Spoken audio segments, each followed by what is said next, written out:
All right, I want to introduce you to Ron Stetzlow, and he joins us from Park City, Utah. Hi, Ron.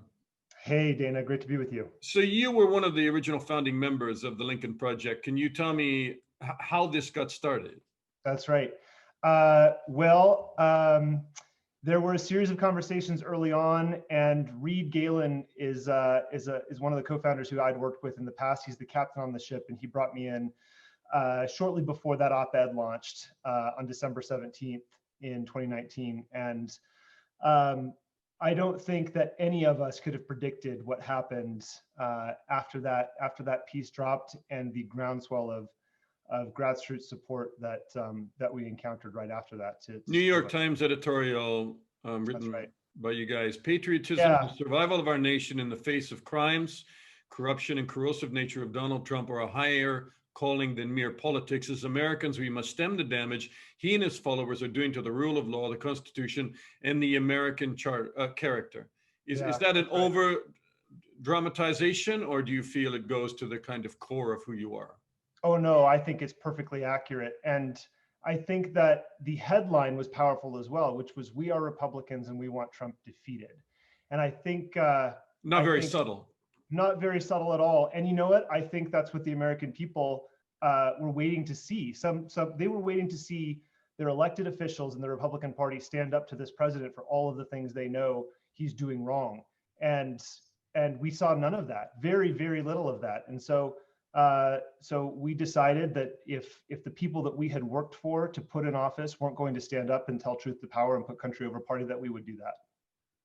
So I'm reading about you. Fortune wrote that you set yourself up for a long career as a man who pulls the strings for the Republican Party. At 33 years old, you had run a $50 million Senate races, worked for the National Republican Senatorial Committee, but behind the scenes, he had been struggling with his personal identity and the identity of the party he grew up with. So what was the identity crisis?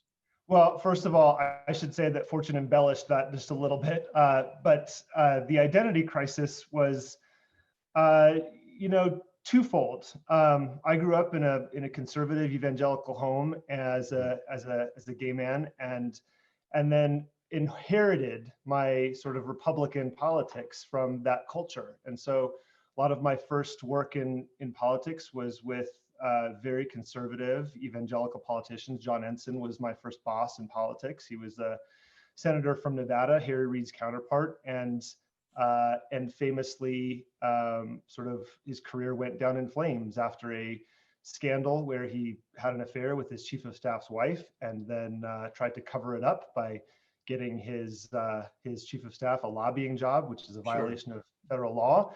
And so over the course of my career, I sort of had to work through a lot of I mean, friction. that's found in both parties, by the way, these Yeah, of course, scandals that of take course, place. it's found Yeah. in both parties. But Dana, I can only speak to my experience, and I had to deconstruct not just my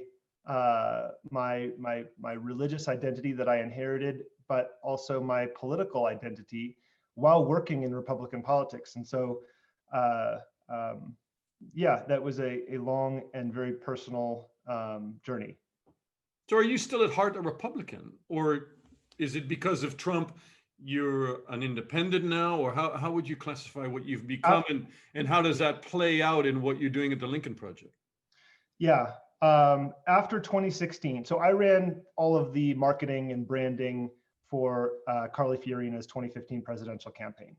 When Donald Trump became the nominee, I realized that the story that I had been telling myself about my work in the Republican Party was that I could do more good to change the direction of the party from the inside than I could from the outside.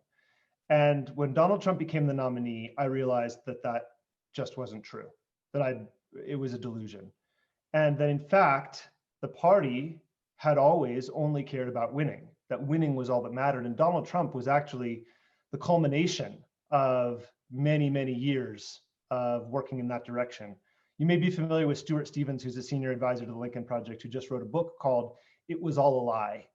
And his thesis in that book is that Donald Trump isn't an aberration. He's actually the product of the last 20, 30, 40, 50 years of Republican politics. And it isn't a fluke that we ended up with him. And so Do you believe registered. that? I mean, is it his nastiness that is the product, or is So I don't think it's his nastiness. I think his nastiness is a product of his narcissistic personality disorder. I think Donald Trump's embodiment of an idea that winning is all that matters is actually the culmination of Republican politics. Yes. And if you look back at the Southern strategy and the way the party co-opted the church in the South in order to peel off white Democrats because they realized they were never going to win in a national election ever again, you realize that what becomes gospel a lot of times in Republican politics is what worked at an electoral level, not because it has any underpinnings in philosophy or conservative ideology. So so I think it is the pursuit of power at all costs that Donald Trump embodies. And that is exactly what we mean when we say Trumpism, and it is exactly what we mean when we say we're going to defeat it. Donald Trump would probably say it is the pursuit of, his defeat at all costs when he takes a look at some of the ads by the Lincoln Project. I mean, I'll play a few of them as part of the segment, but I mean, Sure. I've been a journalist for a few decades. I have never seen, and you tell me if you've seen shadows of this in past campaigns. I mean, I guess there were some, but these are tough, muscular, cutting, really, I mean, wow ads. I look at them when I see them on Twitter most of the time, and I just go, wow, how did they come up with that? And that's just cuts Trump to the quick when I see them. Yeah. Yes. I mean, what's the question? Absolutely, they are. Somebody had to. It's unprecedented stuff we're seeing. Yes, I think that's totally fair. And I think it's also fair to say that the movement, the project that we have created and that millions of Americans have come to support, this is not normal for a super PAC. This is not how political entities usually operate. This is something very, very special. But as Rick Wilson noted at our Cooper Union events, I think he said, in the words of the political philosopher Liam Neeson, we have a particular set of skills. And I think that's what you see in the ads. So let me just clarify that these ads, most people see the very tough, muscular, biting ones, as you mentioned, which are designed to take Donald Trump off his game. They're designed to derail the Trump machine. They're designed to get in their heads. And that's exactly what they do. Our first breakout ad, Morning in America, did exactly that. And that's partly why the Lincoln Project has been so successful, because we proved that we knew how to live rent-free in his head. Some of them speak directly to Trump, right? I mean, the course, loyalty problem speaks directly to Trump. That ad, it's kind of paranoia, worrying that he's sinking fast. There's psychology in that ad. Absolutely, absolutely, there is. And he's predictable in that he can't resist when he's being jabbed or baited. It's almost like you lay down a rake and every single one he'll step right on it and it smacks him in the face. He just can't resist, and that's because of his narcissistic personality disorder. I had a conversation with Mary Trump about this exact thing. His niece, who wrote the book. I'm blanking on the name now. She wrote her book, Too Much and Never Enough. Yeah, How My Family Created the World's Most Dangerous Man, and she gives some tremendous insights into essentially the mental illness of the President of the United States, which is it ought to terrify everyone. But I want to be clear about these ads, because the ones that you're talking about are the ones that most people see on Twitter. And the Lincoln Project is sort of like an iceberg.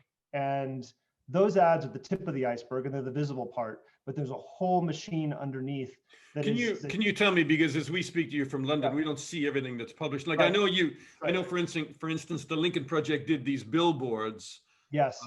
In New York, and I mean that was very personal, right? I think. Yes.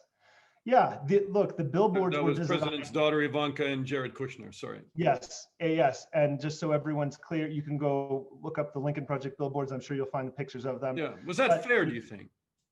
Absolutely, it was fair. Yes, absolutely, it was fair.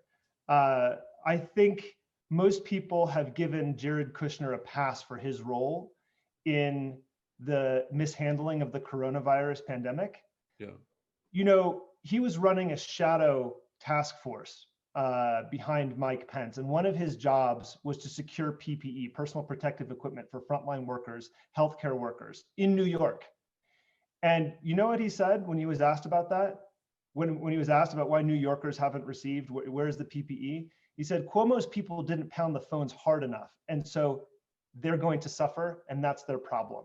And then he's been quoted now in these tapes as saying, you know, we had to get the doctors out once we Yeah, got the yeah, medical, the doctors yeah, out of the yeah. conversation on COVID-19. He certainly had a huge role in all of this. Yes, yes. At a moment when Americans are desperate for accurate scientific medical information, Mhm. he's saying Trump is going to take the country back from the doctors, meaning we're going to make it all about Donald Trump again, not about the doctors, not about the scientific evidence, not about what Americans can do to keep themselves safe. Let's make it back about Donald Trump again. What are the Yeah. ads you haven't run? When you sit around the table, is there like an editorial board where you sit around for 6, 8 people and you kind of go, no, we're not going to do that one? Are there limits? Are there red lines? I think that the limits are how effective the ads are at their intended purpose. And so, as I alluded to, the ads that we're talking about, the tip of the iceberg, the really cutting ads like whispers that are designed for an audience of one, designed to get in the president's head, that's one lane. But there's another lane of ads that are designed to speak directly to the American people, directly to the demographics and geographic areas that we know are moving directly against the president. And when you look, the reason COVID is so powerful as a messaging tool is because it's the thing that everybody cares about right now, obviously. So when you look at where COVID is spiking around the country, which states and which counties and which cities, we have noticed, our political team, which is just brilliant, have noticed a direct correlation between where COVID spikes and where Donald Trump's positives decline substantially.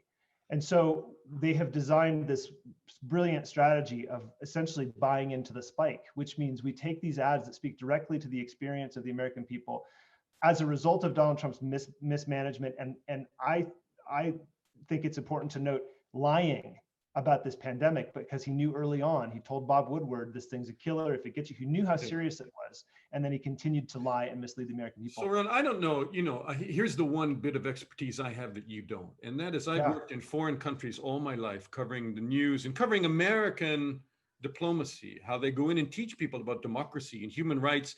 And then they are the policemen of the planet on that in many, many different areas, right? I mean, pushing back against Russia and other. So you have now, I guess, turned the corner on political dialogue in America. First of all, from President Trump, because we've never seen a president attack people personally as he has done. And then the Lincoln Project probably has paved a new road in terms of what's acceptable and what the new kind of normal is in terms of political campaigns. Do you mourn any of that? I think Donald Trump has paved a new road in terms of what is acceptable for the president of the United States. I don't think anyone would tell you that we set out to pave a new road. We set out to defeat this. Well, you did. You did, because I've never seen that kind of political ad before. I mean, they are, cutting edge stuff. I've just never, just not cutting edge in terms of effective. I mean, they cut Trump to the quick. I mean, they're full gloves off, bare knuckle fight, right? Yes, they are. All right. So are you comfortable with all of that? Or do you hope that with a different presidency, whether it be Democrat or Republic in the future, that this kind of political rhetoric goes away? Or do you think this is the way you run campaign ads from now on? I think that as long as the cancer of Trumpism exists, it's going to take this kind of fight to defeat it. Do I wish it wasn't necessary? Sure. But that's not where we are right now. What if Trump wins? What happens to the Lincoln Project? If Trump wins, then I think the Lincoln Project becomes more important than it was before. And, there are so many things at stake in a Trump second term. One of the things I worry about the most, beyond all of the authoritarian behavior, beyond the silencing of critics, beyond the the destabilization of our institutions and the discrediting of truth. One of the things I worry about is what lessons the Republican Party learns and the new batch of politicians who are currently running for office learn about a second Trump victory. Because the Republican What do Party, they learn? What's the answer? the Republican Party is an institution, and it learns from victory. And the lesson, if Donald Trump wins, is that it was all okay.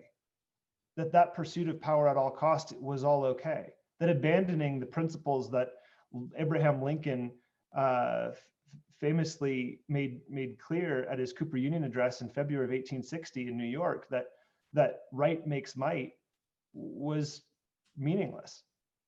That might makes right. Yeah, I was just going to flip that around for you. Yeah, absolutely. Yeah. I mean, yeah. In his speech at the very end, as you know, he said, "Let us have faith that right makes might. Let us dare to do our duty as we understand it." And what he was saying in that speech is that the moral high ground creates political power. And Donald Trump is the antithesis of that principle. Not a lot of moral high ground there. No, he's not interested in moral. He couldn't spot it with a telescope. Where do you go from here, guys? I mean, we as we speak, we're on the eve of this election. Do you now go into park kind of over the weekend and you watch it unfold? Absolutely not. I wish we could, but there is way too much at stake and we're not taking our foot off the gas. As you've probably seen, some of the polls have started to tighten. The political map still looks very good, but one of the unique things about this political race is that the race has stratified and the map has flattened. And that's because a lot of this law and order rhetoric that he has used has worked for him in some places, but has backfired against him in other places. So it kind of makes choosing where to allocate resources on a state-by-state basis kind of like whack-a-mole, because the numbers are constantly shifting. And so, like I said, our political team has done a crack job at being very, very disciplined about where the numbers are where our resources can be best used to move that 2 to 4% of Republicans that we set out to move in the first place. And that's another thing I think that gets lost in the narrative, which is we did not set out to win a plurality of voters. We don't have a candidate, right? We're not running a presidential campaign. We set out to peel off 2 to 4% of Republican voters from this president. And if we could do that, then we would be successful. Steve Bannon said in January, February to the Associated Press exactly that if these guys, meaning us, could peel off 2 to 4%, they would be a serious threat. That's what we set out to do. And we started referring to that marker as the Bannon line. And the Bannon line is exactly what we've tried to hit in every single battleground state. And I think you see that now. So no, we're not taking our foot off the gas. We will not rest until Joe Biden is sworn in. And I think there's still the potential for some fuckery, excuse my language, after the election in terms of not ballots being counted, but being contested. And you saw that from the president just yesterday, I believe, said we should stop counting ballots on the evening of November 3rd. That's not how elections are run in this country. Of course not. And historically, the mail-in ballots are counted. And it's right, of course. This mirage that he's painting, which undermines the whole democratic process. It undermines the entire democratic process, and people believe him because Americans have, we have a severe gap in civic understanding in this country. And so when the president says we should stop counting ballots after election day, that intuitively makes sense to a lot of people because they don't understand the mechanics of an election. But that's not how it works. That's not how it's ever worked. Ron Steslow from the Lincoln Project. Ron, thanks so much for being generous with your time. Thank you for having me, Dana. It's been a pleasure to get to talk to you.